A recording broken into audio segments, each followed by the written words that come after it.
CallCabinet is a software as a service product which allows for cloud-native call recording and analytics solutions. CallCabinet's revolutionary cloud-native compliance call recording solutions are powered by next-generation artificial intelligence and utilizes specialized machine learning, ensuring that CallCabinet is always on the bleeding edge of call recording and analytics. This video will provide you a succinct overview of some of these incredible features of CallCabinet. In order to use CallCabinet, you need to go to your URL of your account, then enter in your username, which is your email address, and the password. Once you've done this, you click on the login button. Now that you've logged into CallCabinet, you will be sent to the home page, and inside this home page there are a couple of widgets that give you metrics about the activity that is taking place on the account. For instance, the call counter, the call volumes, and the user activities, and so on and so forth. You can then move off to your call listing page. Clicking on the call listing page will render all the calls that have taken place over the last 7 days. From this page, you can play a call. For example, I can go ahead and I can play this particular call over here, and I can listen to the call. You'll see it starting to occur in the transport bar over here. You are also able to search for particular calls by filtering. Go to the filter button to add a filter, and there are a number of filters that you may select. For instance, a duration or an extension. Let's, for example, find all the calls that are from 0 to, say, 4 minutes. Once I've found that and set the criteria, I can then press the apply button, and now all the calls that are less than 4 minutes will be rendered on this particular screen. You can decide what type of column names you would like to have in the table itself. To do this, you go off to the edit columns, and then from the available column side, you can go and drag the column that you would like to be visible to the visible column side, drop it in the position you want. If there are columns inside the visible columns section that you don't want, you can remove these columns as well. Once you've made the changes, you would save those changes, and immediately you will see that that new column will appear inside your table itself. Another incredible feature is you are able to go and search for words and word phrases that may occur inside any of your calls. You may search for words that have been said by both speakers, the agent themselves, or the customer themselves. Let's, for this example, select both speakers. Let us search all conversations in which the word good has been used. So I'll add this phrase. Once I've added it, I will then go and apply it, and after a moment we will get an indication of which conversations has that word in it.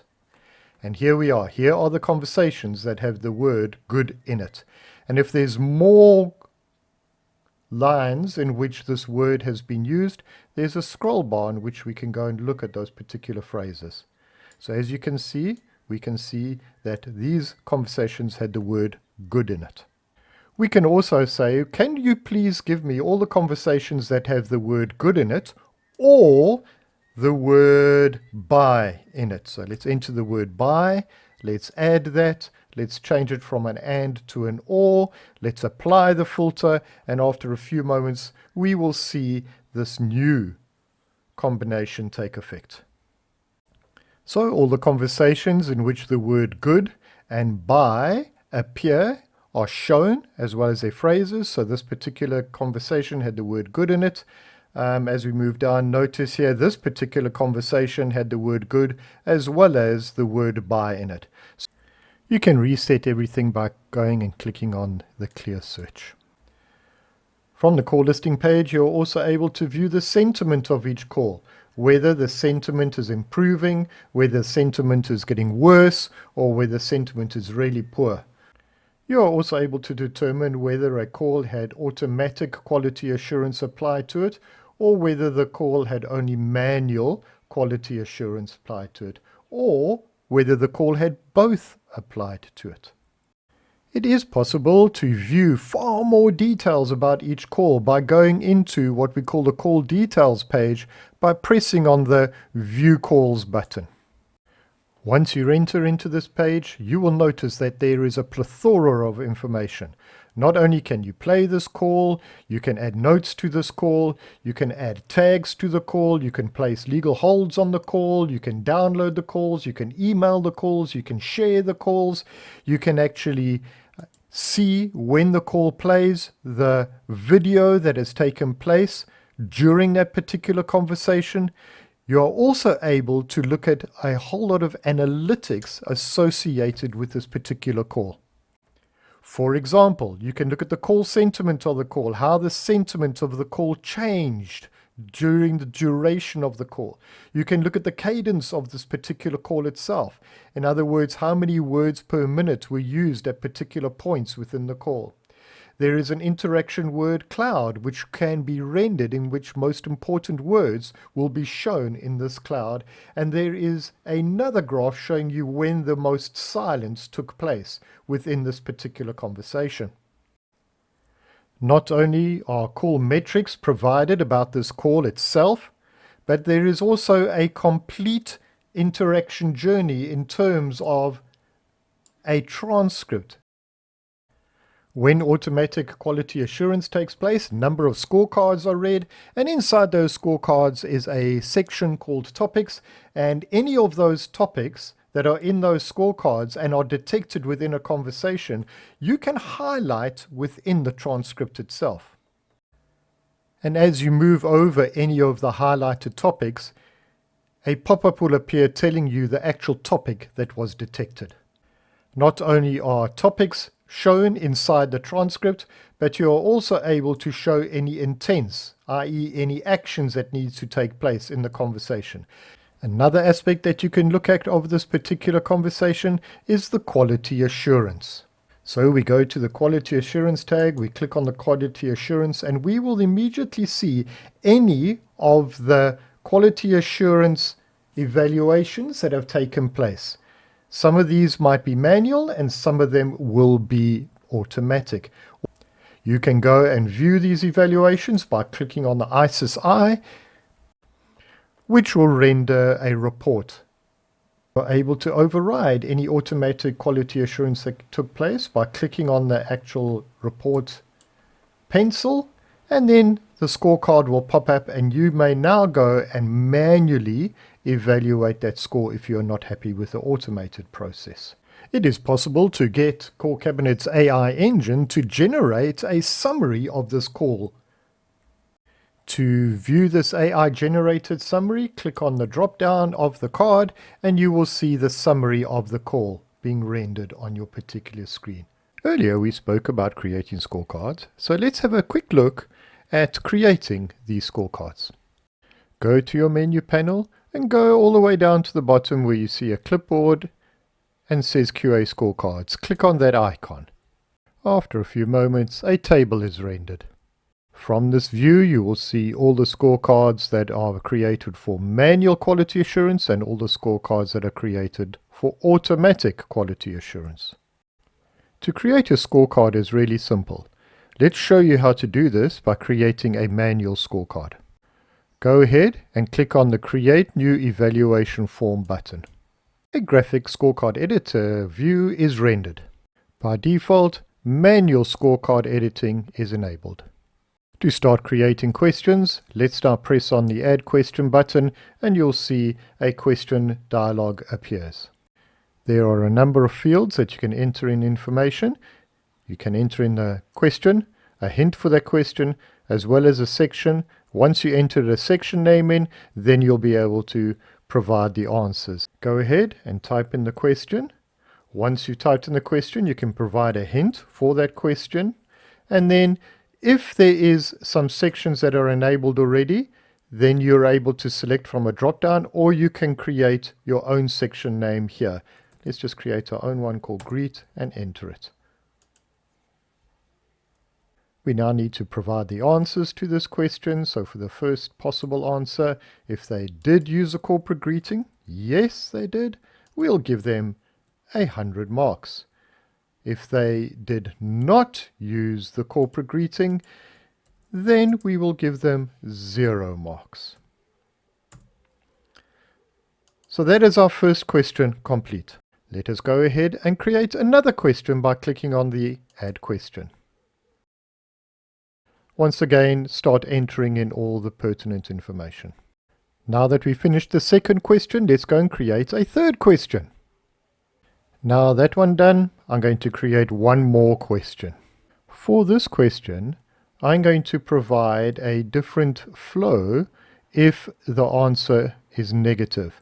So for example, was the agent polite? And if I say no, the agent was not polite, what we're going to do is we're going to assign that particular question a total failure and give it the 0 mark. Now that we have all these questions, it's now time to link and create the flow of the questions. So for the very first question, we're going to assume it is this one. Did the agent use a corporate greeting? If they said yes, then we would like this next question. Did the agent establish who they were speaking to be asked? So if it is yes, we click on this little bubble over here, and then we drag our mouse across, and now we've linked those two questions together. So we click on the bubble next to the no answer, drag our cursor along, and link it to this question, was the agent polite? So, if the answer is yes, this question gets asked. However, if the answer is no, this question gets asked. Let us assume that irrespective of what answer this question comes up with, whether it's a yes or a no, we want this question to be asked. So what we do here is we click on this bubble next to the question, drag across to that question over there. So irrespective of what the answer is, this question will always be asked. Remember when we created this question over here, we said if the answer was no, then the test is a complete failure. So what would happen here if there was a no, then this whole evaluation will end and the agent will get 0. If the answer is yes, then what you need to do is click on the bubble next to the yes answer and then assign that to another question. And this is how you build up your scorecard. And once you built up your scorecard, you need to save it. So go and click on the Save and Exit, enter in the name,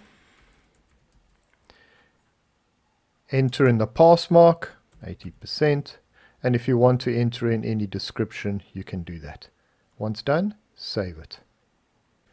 You will then see, after a moment, the form is successfully saved, and you will see the name of your form appear in the table.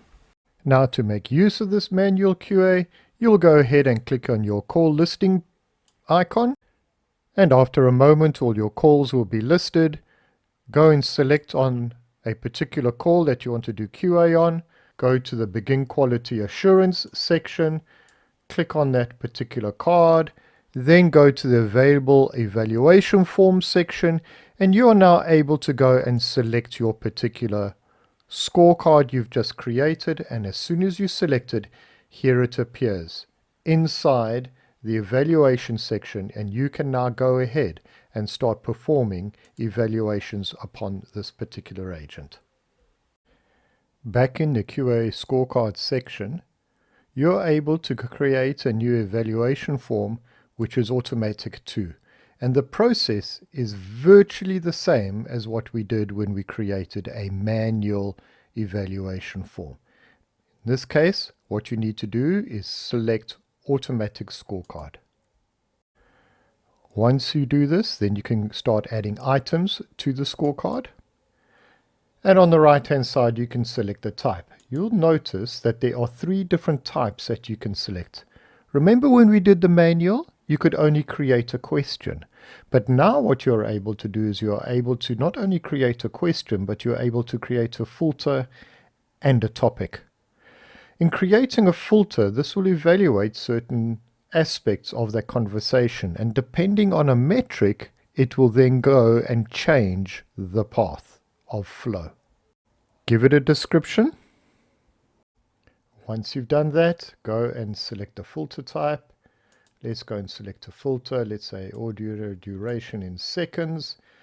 less than or greater than. We're going to say greater than, and we're going to enter the duration in of 60.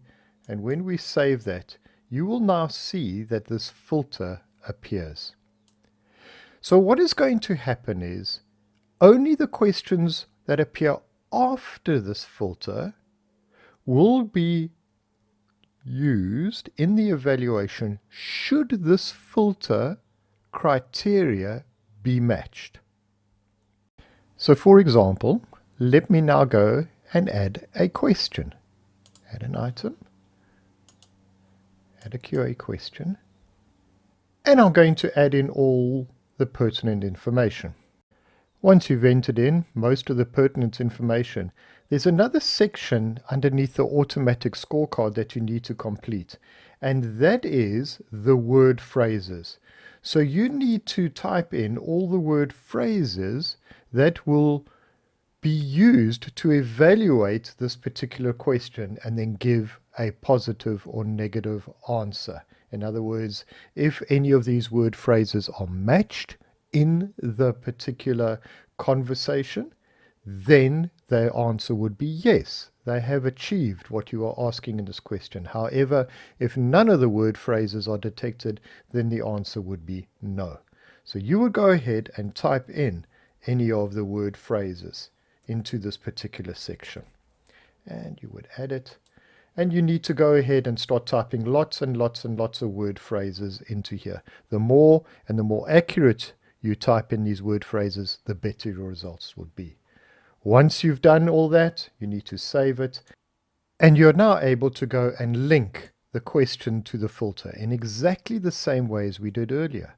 So, is the duration greater than 60 seconds? Yes, it is. Well, if that is the case, please will you then go ahead and ask this particular question over here. So notice this is how you are going to link your questions and your filters in an automatic QA. As you see, very, very similar, slight nuances, but now this scorecard gets called every single time a call takes place on your account. That succinct overview has given you an understanding of how CallCabinet uses analytics to evaluate your calls. It provides you with incredible metrics for each call that you are able to look at. It also provides you the facility of being able to search for particular words and word phrases within a call. It shows you the sentiment of a call. It also allows you to do quality assurance against your agents, not only manually but automatically as well. It provides you with the ability to add notes, to send particular calls, to download calls. So as you can see, CallCabinet is a very powerful tool in which you are able to evaluate your calls.